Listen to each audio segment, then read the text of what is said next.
Welcome to Spirit Behind the Screen. Each episode, your host, Marty McCurdy, deep dives on industry trends around high reliability electronics and the supply chain in aerospace and defense. This is episode 64 with Michael Bartholomeusz and Amit Mehra from NOVI about onboard computing solutions for space.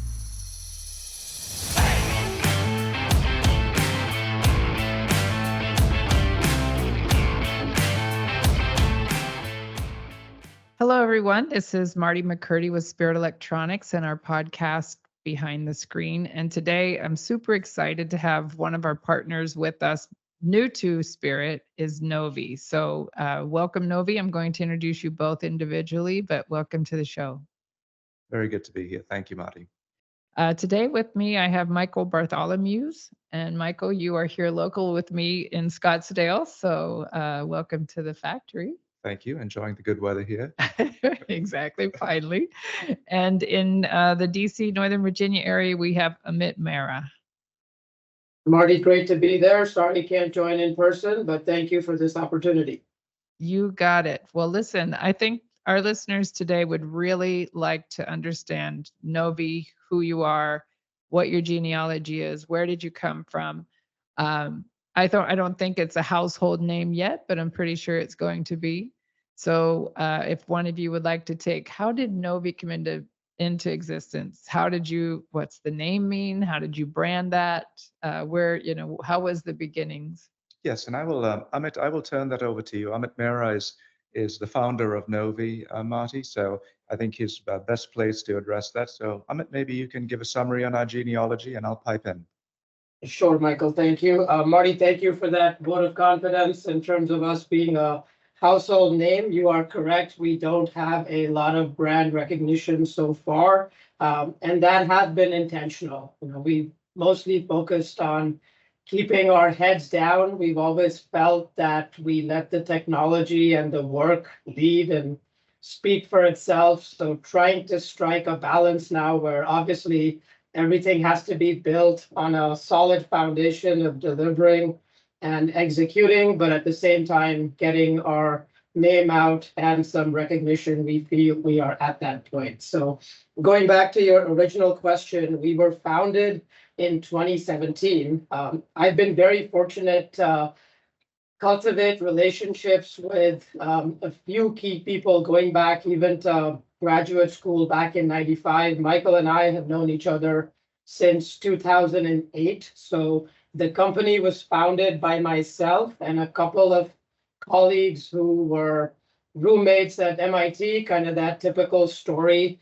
We've had a strong involvement in the space arena as general. All of my background and my partners, we've kind of been the space nerds or the aviation nerds, whether it's aircraft or space or rockets. We've always loved that. So we've been involved with a couple of previous companies in the space domain that have done well. And then we sort of transitioned from what were some of the component aspects of space, launch vehicles, into more the satellite side, which is what NOVI is focused on.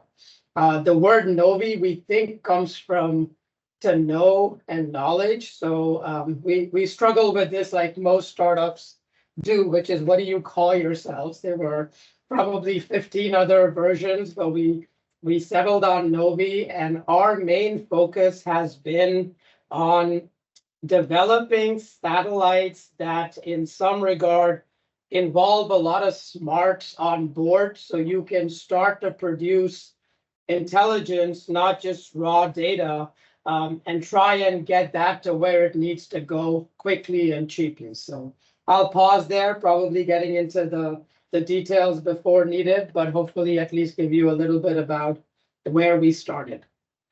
And maybe just to bolt on to that, from a branding standpoint, we did come out of stealth earlier this year.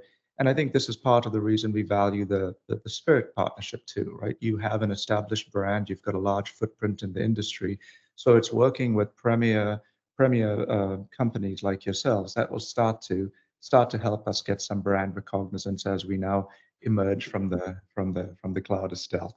Yes, I like the word stealth. Not in my vocabulary from a marketing standpoint, but certainly in the beginning, we're 7 years deep here. We really changed the personality of Spirit as a company. It used to sell capacitors and have a very small footprint in distribution, and now we're basically, manufacturing ASICs, all of these things, which aligns with your product line as well.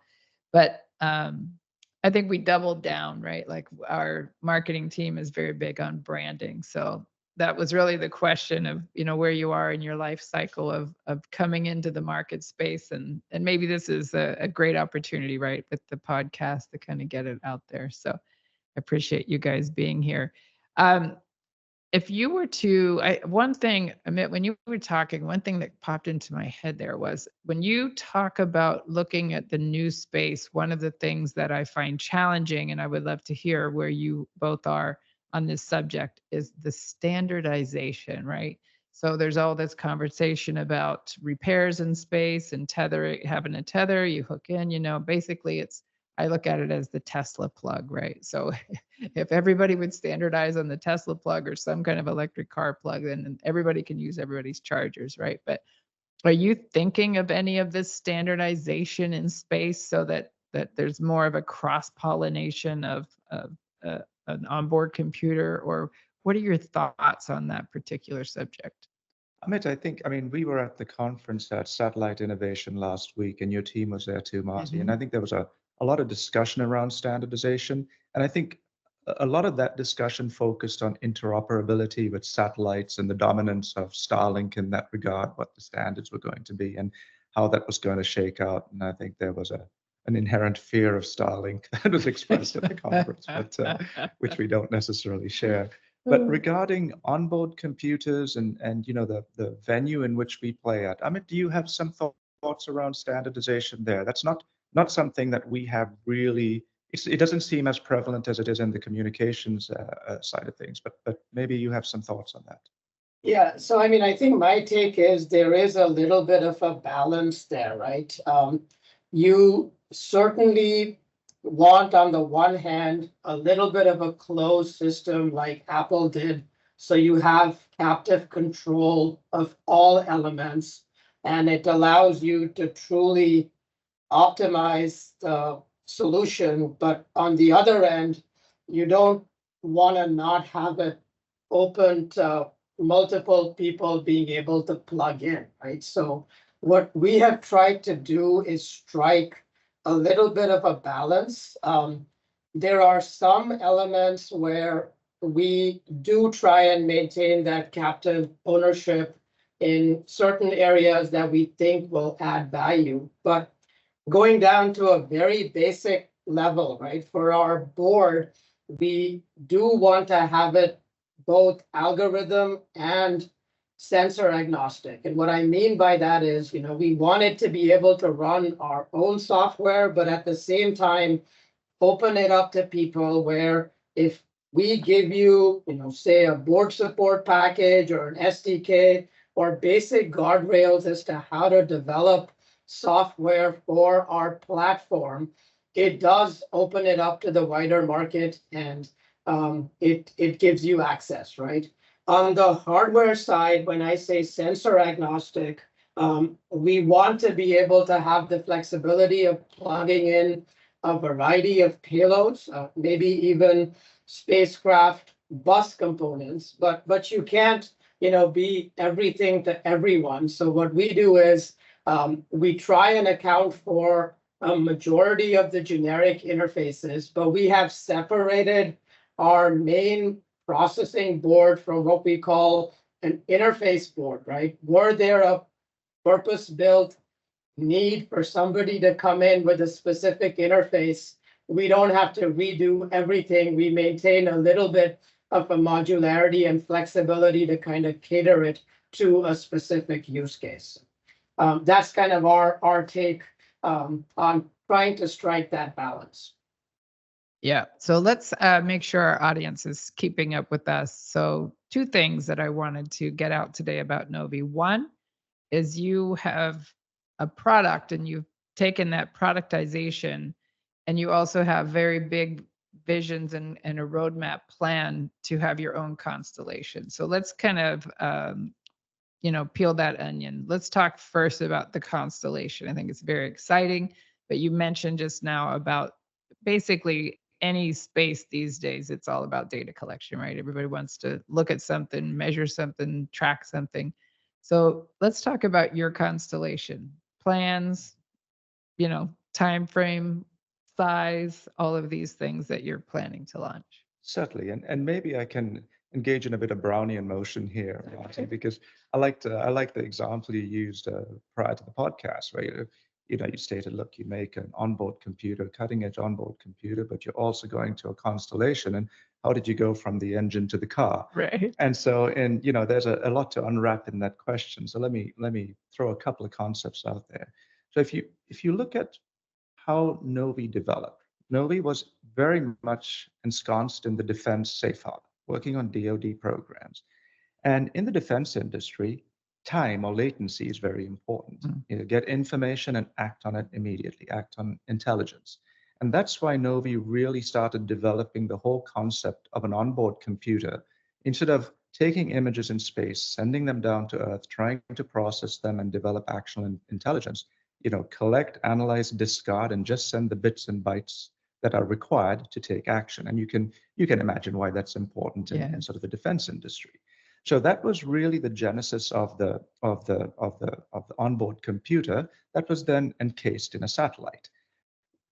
One of the things that sort of happened and was coincidental, when you address latency, you also address cost. If you're not sending petabytes of data down, but bits and bytes of intelligence, your transmission cost goes down dramatically. And what we realized at NOVI was this could really disrupt the commercial realm. When you look at precision agriculture, mining, these industries don't have big budget. So driving costs down will open up those industries. It's really introducing Moore's law to Earth observation intelligence. And that was really the genesis of us deciding to migrate from the defense safe harbor and build a constellation that could provide very low cost Earth observation data to a certain degree to disrupt the space and to really enable new applications and the proliferation or democratization of space intelligence. And the way we look at it, and I mean this in a very humble way, but if you look at what Starlink did, that was their approach, right? They put up a constellation of low-cost satellites that provide low-cost communications. That's what they're targeting. We want to do the same thing for Earth observation. We believe you have a low-cost constellation with onboard processing. You now provide much lower cost data to facilitate and enable a whole bunch of use cases. So that's really how we're thinking about our business, how we're thinking about the migration to the constellation. We'll have our first 2 satellites up at the end of next year, which we're very excited about. Very excited. And then grow that constellation to about 40 satellites within about 36 months. That gives us a revisit rate of about 24 hours, which becomes very appropriate for fields like remote agriculture and mining and forestry and environmental tracking. So that's, I hope that kind of answers the question, Marti. It does. I know we addressed it when we all first met here a while back, and it's fascinating to me because one of the interests that I keep my eye on is the maritime, right? So I think I was sharing with you, we were on a constellation, provided some very specific parts for the constellation that covers the Earth and can now see any aircraft at any time off the Earth, right? So this is really what I feel like you're doing as well, right? You're trying to manage what's happening down here. And when I look at maritime, that's like one of the biggest ones that they don't really have a good handle on. So I read the book, what was it? The Wave. And basically it was the photographer for Laird Hamilton, and they traveled with him, but everybody was trying to understand where are these big waves coming from and why, right? But one of the facts that stuck in my head was the ships that bring over the supercars, the Ferraris and the Porsches and all of that from Europe, they lose one of these ships pretty regularly. And one of them, they did recover the ship, but the captain's windows were 80 feet above the water, and they were broken out. Wow. So I can't imagine, right, being on the high seas in a huge tanker, cargo ship, and that the wave being that big. So My God. like just monitoring these things, right? Like, hey, contacting that container ship, you need to take a hard left. Right, right, Go right. south right now. Just could save all these things and, track the boats. They lose them all the time. And, people turn off their tracking systems and that. So that's one I'm keeping my eye on and seeing how the outcome goes. Absolutely. No, we see the same need. I mean, we think Earth observation data today is a vast untapped ore, of value. And I think, you and I discussed this a little offline earlier. Yeah, there are other edge computing solutions that, you really hear pushing compute to the space edges is a part of space economy 2.0. But very few companies are doing it in this sort of purpose-built fashion. And that's the way Novi looks at it. Look, we just put up a swarm of these satellites, cheap data, and then turn it loose, open the access to enterprises and developers to really start to exploit and monetize the vast ecosystem of applications that will be commensurate with that deployment. I think that's what's exciting, right? I think, Amit, I think you mentioned Apple. I had a kid alarm on the market not several years ago now, and writing an application for Apple was very tedious, and demanding, but also controlled. Right. Going on the Android side was like the wild, wild west, right?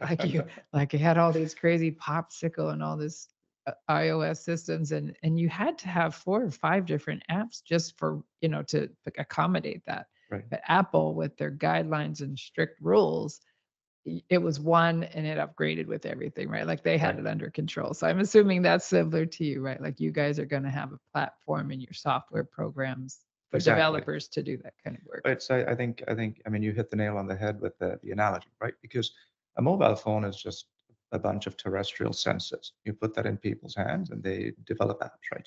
You've got an accelerometer, a camera, or whatever it may be. That's all we're doing. We're putting a sensor suite in space. You open up the platform in a controlled manner. We will have some of our apps, and then we'll open the apps to developers in a systematic and disciplined manner, and then you let the magic happen. I think that's the exciting side, right? Like, let's look back at this time 2 years from now and go, wasn't that a great idea? Absolutely. And then Absolutely. it's becomes everyday's commonality now, right?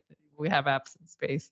And maybe, Marti, just to comment to that, I think this is what is one of the things we really value about the Spirit relationship, because, within our DOD sector, beachhead, we are there working very, very focused on onboard computers and maybe a part of other larger programs for the DOD. I mean, a lot of these programs are co-opted, and certainly you have great heritage and legacy in that space.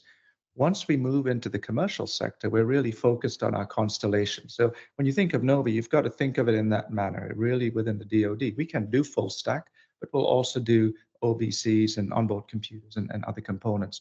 Once we go commercial, that's where we want to own the platform. And we really see, if you look at how Spirit has developed, where you constantly move up market and start going up the value chain, we see you as a partner that really stays the course with us and goes beyond simply the OBC, and certainly assisting with manufacturing and then moving up the value stream with us. So we're very grateful for this partnership. Well, we are as well. And when we came across each other, it was at the beginning of the year. The new space market, obviously, there's a lot of numbers out of how many satellites the US is going to put up in this year and next year, and the money associated, all these things. But just like you, we're very strong in the defense and the military space, and that's very specific. But the new space, we decided, since we touch it so deeply as well, that we would start pursuing not component level, but either module or subsystem level, which is what you are providing with your onboard computing. And it's a great partnership for us as well, because I think that the ability to handle the military side and also address the new space side is a fence line that we walk that not too many can can navigate, right? Right. So I appreciate that you guys are in that space as well, but it's very exciting in the new space side of it. Yes. Maybe not handcuffed so much, as the military is very rigid and structured. So the new space feels a little bit more free to roam. Absolutely. It is a Wild West. Yeah, I was going to use that word, but then I was like, well, maybe it's the wild space. I don't know. Right. Amit, we since we're face to face here, we're kind of ignoring the fact that you're online with us. Oh, not at all. I am glad that Michael is covering most of this, so you guys are doing great. Let's talk about the idea of like the value proposition and the differentiators of the onboard computer, because I think it's a crowded space. I think that there's, I think the applications are very specific to you, but I believe that everybody has their value proposition as well. So let's, for our listeners, talk a little bit about what that value proposition is for NOVI. Sure.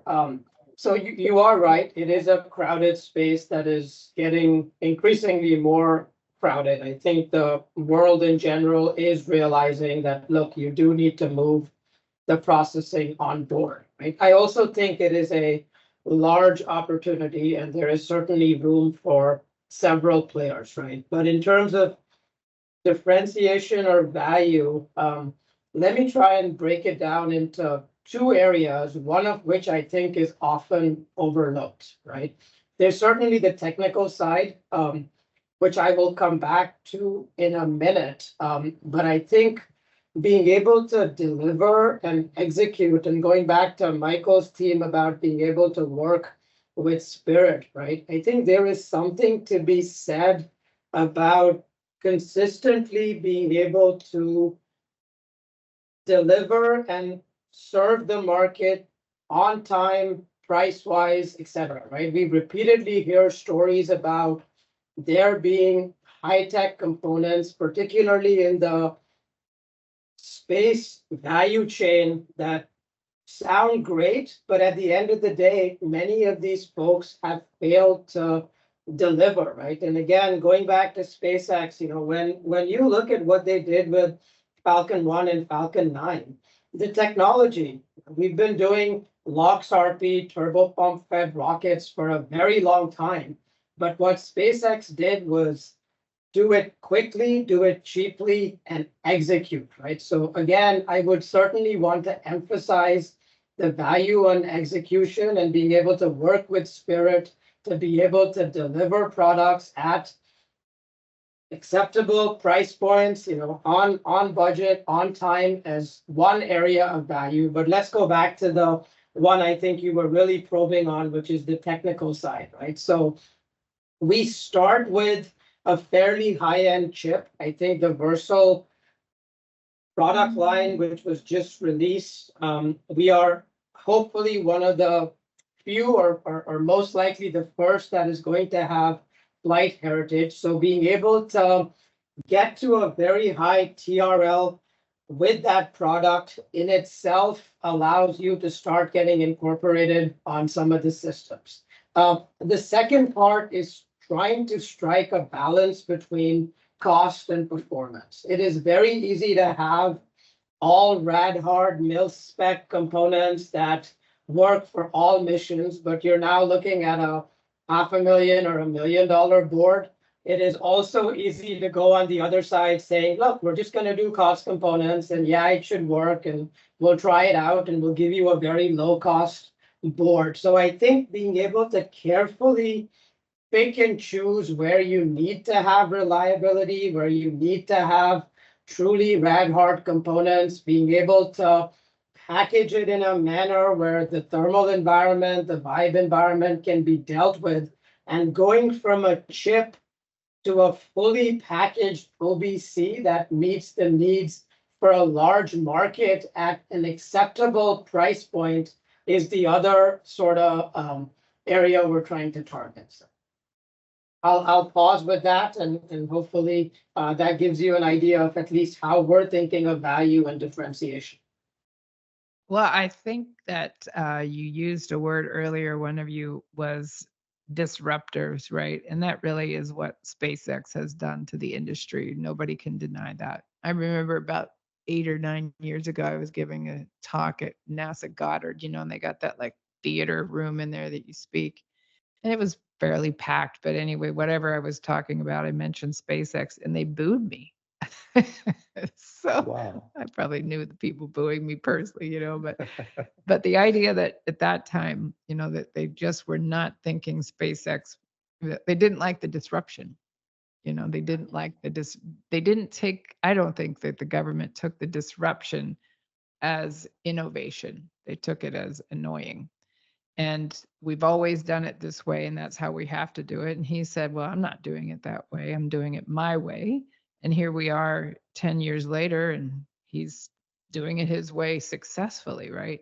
So I think the same thing is going to happen in constellations that are not, let's call them mission critical. I hate to use that word, but basically if one satellite in your constellation has some kind of a single event upset and you might lose that particular bird, it's not game-changing, life-ending kind of thing, right? So I think when we look at some of the satellites that are rad hard, all the components are rad hard, maybe their missions are different, but I believe there is some kind of a cost structure and technical capabilities that can get you this balance, Amit, that you're talking about, right? But what is that? That really is the magic question. And thermal is always a challenge, right? The thermal is always, when you're putting out a part with a couple watts of power, it's tough to manage. I think, it's very interesting. I became aware of this a little while ago. SpaceX has fewer patent assets than most startup biotech companies. Space it's not, when we look at the new space economy, it's not about IP, it's not about overblown budgets, it's not about expensive constellations. I think that's where SpaceX has been just a savior of this industry. They've shown us what the new paradigm is, and the new paradigm is making design accommodations that give you reliability, give you cost, give you performance, execution. If you can't proliferate a low-cost solution if you aren't a nimble, aggressive, low-cost company. And I think that's what a lot of the earlier movers are suffering from. They've got these bloated budgets, they've taken in tons of capital, and they're struggling to execute. It's hard to execute when you come from a different paradigm and a different MO. And that's really what we're trying to do. We're nimble, we're scrappy, and we will disrupt. Yeah, that's probably why we all get along. We hear the word nimble and we forget the other word that always, what is it? Oh, agile. Yeah, that's right. Agile and nimble. And I believe that we are that. And especially, Amit, you mentioned, some of the supply chain constraints. I don't think that's going to change, actually. I don't see it changing. So for us, it's a matter of securing that supply chain with, ASIC solutions when that's an affordable solution to guarantee these things in the big part of the design that you're talking about, like Versal. We've been with Xilinx for many, many years. Probably the most socketed product on the planet, right, in our world. And so everybody, including them, you can be that big and still have, raw material supply issues, and everybody, I believe, is strained with getting human resources, right? We were just on a delegation with the Arizona Commerce Authority. 24 of us went to the Netherlands and to Brussels, and the whole time, every company we were in and every university, all their programs, like, we need people. Right. And it's amazing right now what's happening in the resource department, right? So no matter what, I think we're all going to continue to have this strain on supply chain. Yeah, I think that's what the past decade has shown us. If it's not one thing, it's something else. But I think you're right. I think it's going to persist, and managing that is one heck of a task. Yeah, I think we're up for the challenge. I wasn't up for the challenge though of COVID, right? I'm like, okay, I've dealt with all these things, and there's a pandemic. I'm like, what? how do you deal with that, right? Like, and now the aftermath, like the world permanently changed. Right. Yeah. But it's central to your business model, which is fantastic, right? You make that core, and so you will, as much as possible, mitigate the unforeseen. Right. Yeah, that is what it is. We're risk jugglers over here. I like that. I gotta file that away. Well, I love the fact that how big is NOVI right now? Like I love the fact that there's the group that I've dealt with. You're very technical. Everybody has their own piece of the business they're contributing to, but collectively you're still very small, which allows you to be nimble, right? Yeah. So NOVI is about a dozen folks, and so we're a small, scrappy team, and it's actually it's pretty amazing what we've done with that team. If you look at the three-letter agencies we're working with, the programs that we are on, getting flight heritage to the International Space Station, getting our own birds up, it's quite exemplary, and they're really hats off to Amit and the team. I mean, we've got an amazing group of people who are very creative, very execution oriented. But yeah, I think you're right. We will be increasing bench strength, and finding the right resources is a challenge. Yeah. Yes, it is. Yes. Herding 12 cats, that's pretty doable. Yeah. Yeah, no, we'll when you look at doubling and tripling the size of the team in 12 to 18 months, that starts to, but it's still small, it's manageable. Yeah. This is not 800 people. Yeah. No, I call it our champagne problems, right? Right. So I think we're all doing pretty good. Amit, what's 2025 looking like?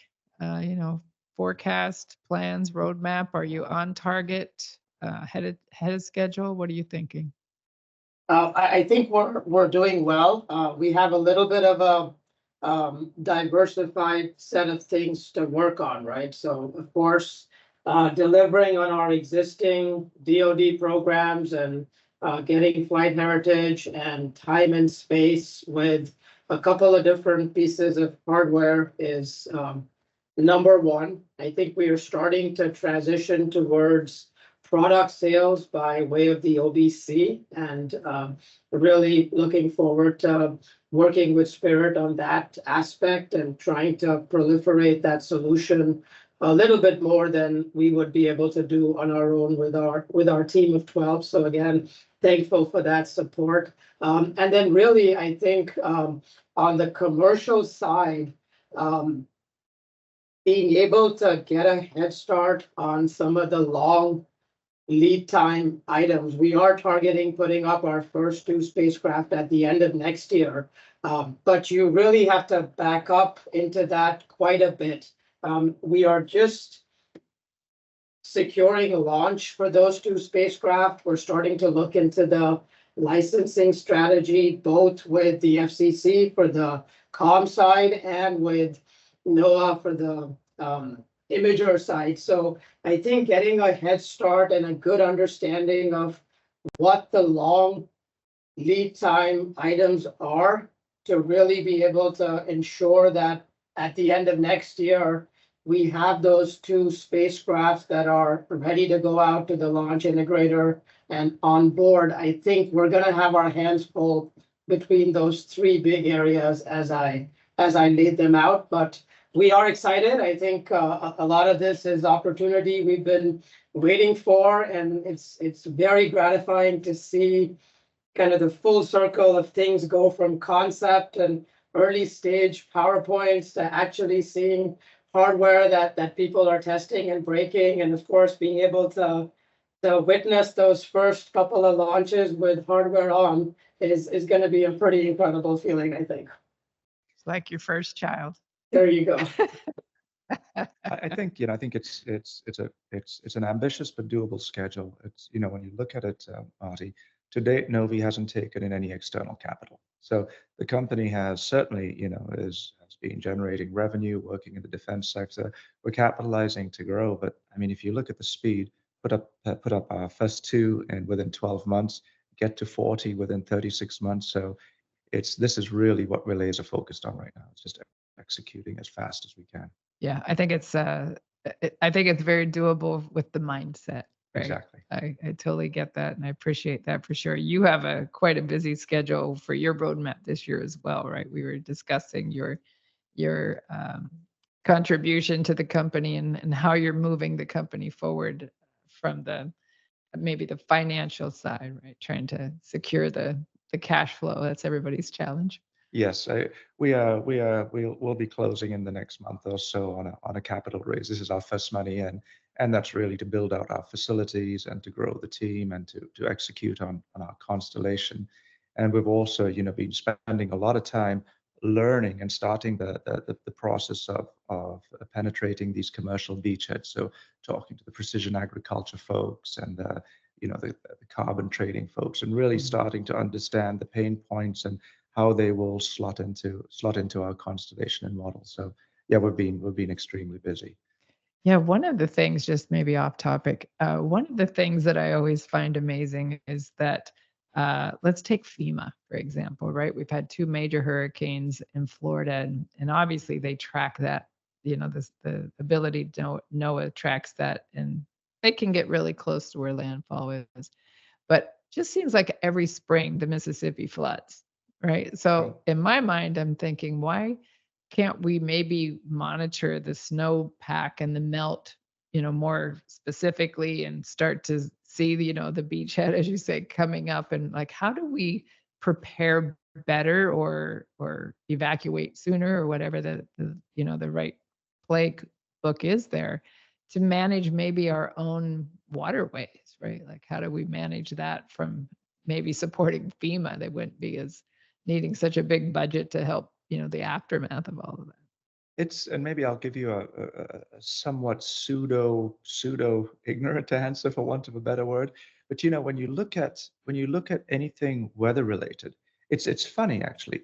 Weather was one of the nucleating forces for the field of nonlinear dynamics, or chaos theory, and it started with a U.S. weatherman called Lorentz, and so that whole field of chaos theory is very applicable to weather, and it's even with the most sophisticated models, they don't have a long time horizon to breaking down, to diverging. They don't converge. So you've got all those weather balloons up there and satellites, and a lot of people, try to crack this problem, but it's difficult because weather is the ultimate strange attractor. It's a system that diverges after a pretty short time horizon, which is why I think it is such a struggle. But you're right. I think as you start to have more eyes on it, you have more sophistication, you have compute in space where you have more parties working on trying to solve these problems. I think it will make it better, but that's a heck of a challenge. The weather is something I wouldn't want to tackle personally. Yeah, no, I know it is the big one. Well, I appreciate your gentlemen's time. I'm very aware of how busy you are. Is there any last things that you would like to cover today? No, I think we are just very grateful to be off to the races with you, and really appreciate you taking this time with us. It's been an absolute delight as always, Marti, and we look forward to forging ahead. Excellent. Well, thank you Likewise. both. Likewise, Marti, thank you very much. And next time, hopefully we can meet up in person, but thank you again, and hope you have a great weekend. Thank you, you as well. This is Marti McCurdy with Spirit Electronics and Behind the Screen podcast. Thank you both. Thank you very much. Thanks for listening with Spirit this week.